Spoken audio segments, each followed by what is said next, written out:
বিদেশি ডলার যে রোজগার করে সেই পিছনের গল্প কেউ কিন্তু দেখবে না।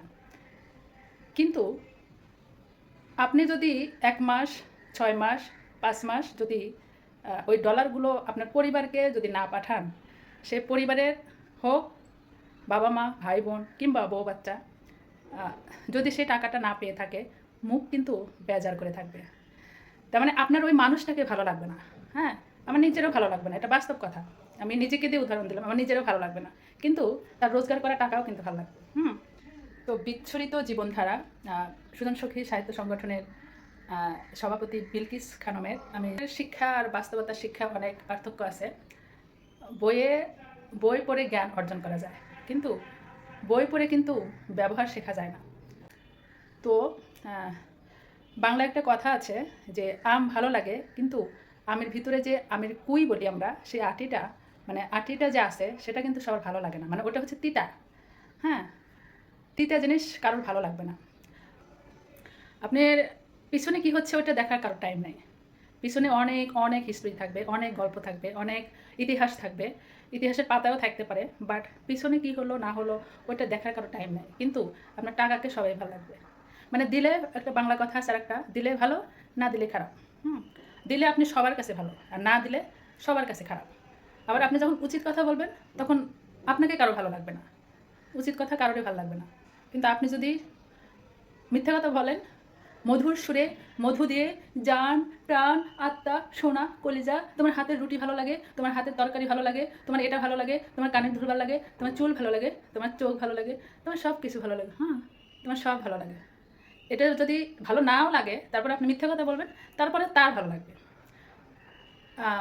স্পষ্টবাদী মুখোশধারীর চেয়ে সত্য কথা বলা অনেক ভালো, কথাটা অবশ্যই সবাই জানেন।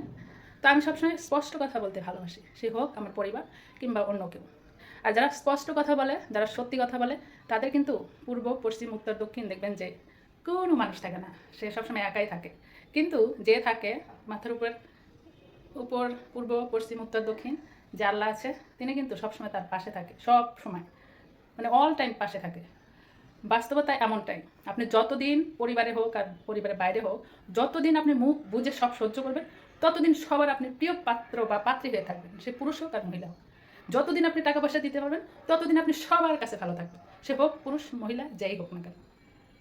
কিন্তু যখনই আঙ্গুলটা বাঁকা করবেন, তখন আপনাকে আর কারও ভালো লাগবে না। এটাই বাস্তব। একটা পুরুষ একটা পরিবারের জন্য যথেষ্ট পরিশ্রম করে।